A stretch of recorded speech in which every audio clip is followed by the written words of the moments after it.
जब मैं रात को घर पहुंचा तो मेरी पत्नी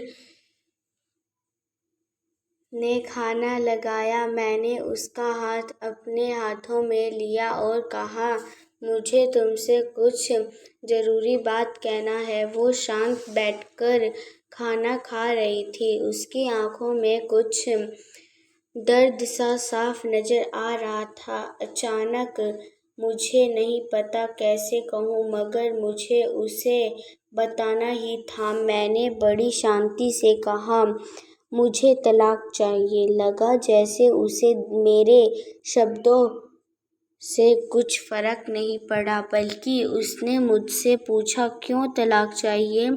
मैंने उसके सवाल को अनसुना किया तो उसे गुस्सा आ गया। उसने चम्मच उठाकर फेंक दिया और जोर से चिल्लाई, तुम इंसान नहीं हो।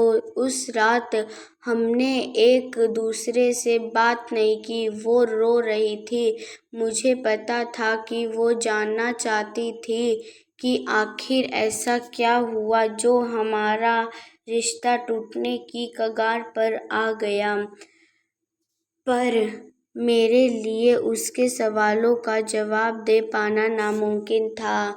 मैं अब किसी और से, प्रिया नाम था उसका, प्यार करने लगा हूँ। अब मुझे उससे प्यार नहीं रहा। मैंने उसे उसके बरसों के प्यार की सजा दी थी। भरे मन से मैंने तलाक के पेपर तैयार किए। उसमें लिखा था कि वह पूरा घर, कार और कंपनी की 30% शेयर ले सकती है इस तलाक के बदले में। लेकिन उसने उन पेपर्स को देखा और उनके टुकड़े टुकड़े कर दिए। वो औरत जिसने मेरे साथ जीवन के 10 साल बिताए थे, वो आज मेरे लिए अनजान हो चुकी थी। मुझे इन 10 सालों का जो उसने मेरे लिए बर्बाद किए, मगर मैं क्या करूं? जो हो चुका उसे मैं बदल नहीं सकता था, क्योंकि मैं किसी और से, अपनी पत्नी से भी ज़्यादा प्यार करने लगा था। आखिरकार उसके सब्र का बांध टूट गया और वो फूट फूट कर मेरे सामने रोने लगी। मेरे लिए उसका रोना एक तरह से उसकी रिहाई की तरह था। तलाक की ये बात जो कई दिनों से मुझे परेशान कर रही थी, अब बिल्कुल साफ हो चुकी थी।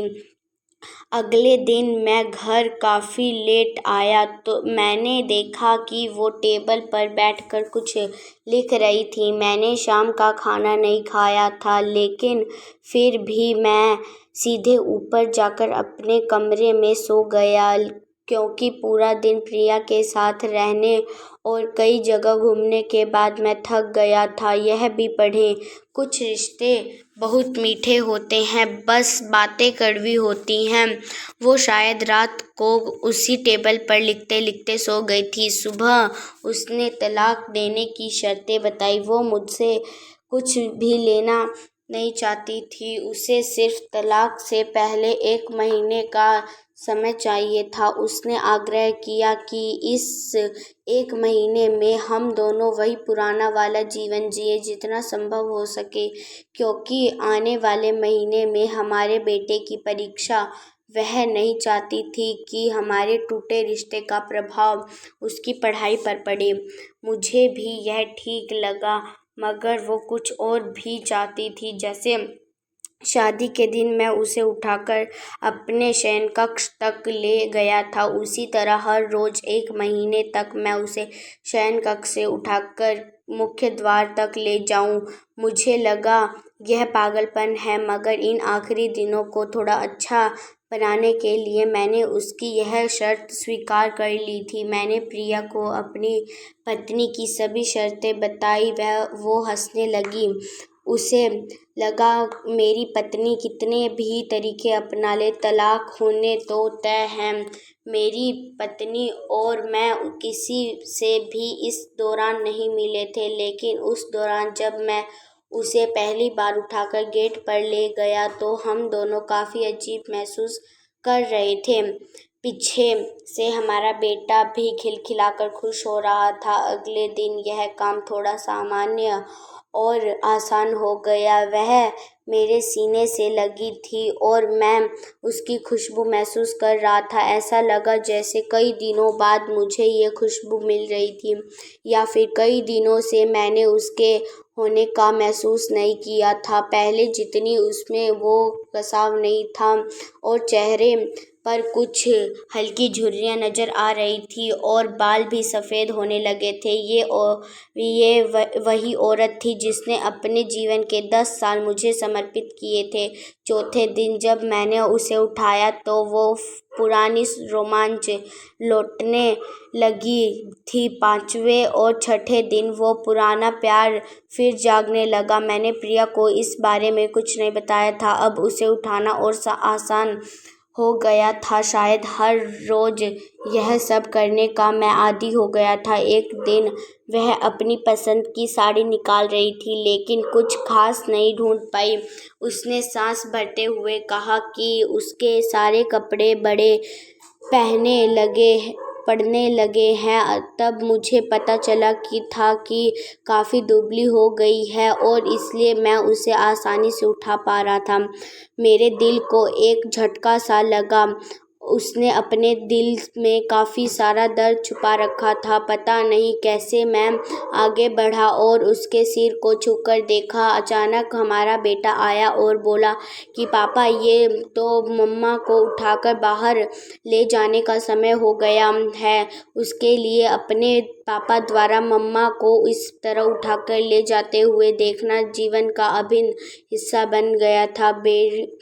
मेरी बीवी ने हमारे बच्चे को बुलाया और जोर से उसे गले लगा लिया। मैंने अपना चेहरा दूसरी तरफ कर लिया। मुझे लगा कहीं मैं अपना निर्णय बदल ना दूं।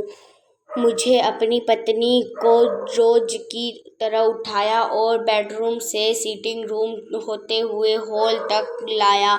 उसने प्यार से अपने दोनों हाथों मेरी गर्दन के आसपास रख दिया।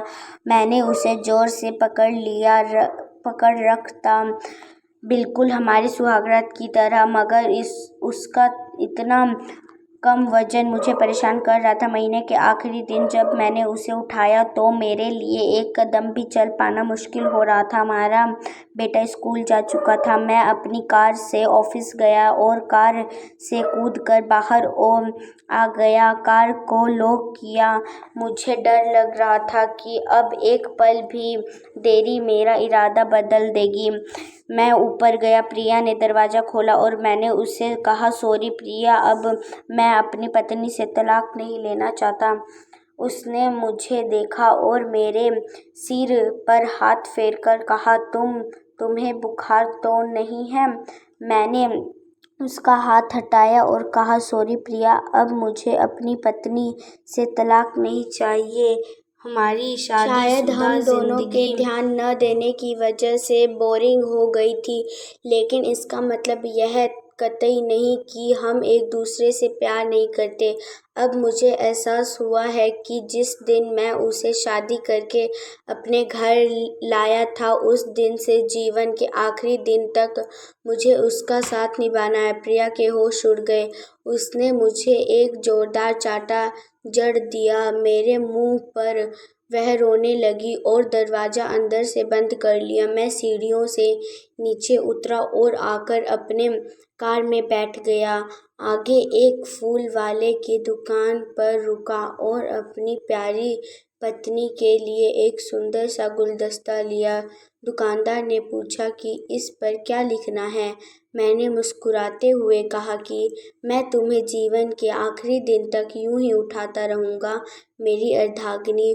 उस शाम जब मैं घर आया, हाथों में गुलदस्ता लिए, मेरे चेहरे पर एक मुस्कान थी। मैं उस ऊपर कमरे की तरफ भाग कर गया, लेकिन तब तक वह मुझे छोड़कर इस दुनिया से जा चुकी थी, हमेशा के लिए। वो कई महीनों से कैंसर से लड़ रही थी, लेकिन मैं प्रिया के साथ इतना खोया हुआ था कि कभी ध्यान ही नहीं रहा।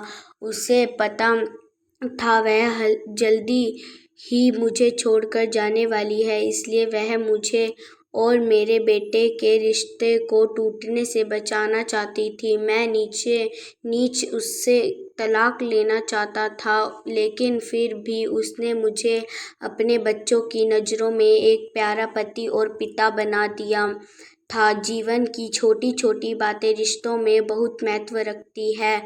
बड़ा घर, बड़ी कार और बैंक बैलेंस ये खुशियों का हिस्सा ज़रूर बन सकते हैं, मगर अपनों के बिना इनकी कोई कीमत नहीं। तो देखा दोस्तों, आज की हमारी कहानी कितनी दर्द भरी थी। तो फ्रेंड, इसीलिए कहते हैं जो हमारी वाइफ होती है ना, वो हमारे लिए बहुत बड़े से बड़ा त्याग करती।